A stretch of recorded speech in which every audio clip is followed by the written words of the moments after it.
Assaults and unprovoked attacks are being reported daily in our newspapers and on TV. Young men are being king hit for no other reason that they're in the wrong place at the wrong time. And gangs are attacking in packs and videoing their act for everyone to see on the internet. Where does this violent behaviour come from? Are we hardwired with it, or do we learn this behaviour? Who we are as individuals is a product of so many influences. Some are biological, some are part of our social and cultural practices.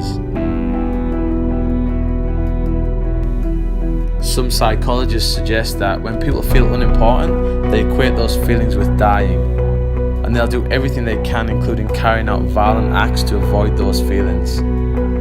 We have crime stats that indicate that communities that lack stable family units produce more crime, particularly violent crime.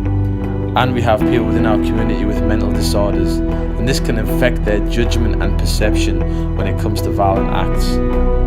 A writer and self-defense expert, Rory Miller, talks about other influences to why we are violent. He suggests that we're heavily driven by tribes.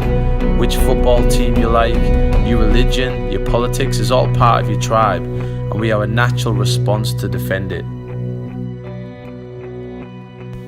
Take a good look at the animal kingdom. You'll notice only a few species enact violence upon each other the way humans do. Most animals use aggressive displays only to ward off competitors for food or mates without the intention of causing serious injury or death. All these predators kill primarily for sustenance, preying upon species other than their own. Humans are an exception to the rule. So how do we make real change? How do we make our society less violent? I believe first of all, we need to influence through the media. We need to influence through the way we talk with our friends about violence.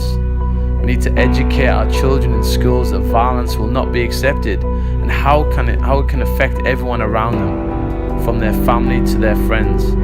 I'd love to believe that violence would finally fade out and everyone could live without the threat of violence occurring. But this is unrealistic. There'll always be violence in some form. Some people within society will always use violence to get what they want. So what we need to do is be prepared. We need to be aware of what's going on around us and know how to identify potentially threatening situations and give people strategies how to avoid them. We all take part in first aid courses. We all learn water safety or road safety, just in case the worst should happen. So why don't people do the same for self-protection? Can't close your eyes to violence. It is out there. We need to know how to become safer. If you're on a night out, if you're going to and from work, or even if you're traveling the world, there's always a possibility that violence could occur.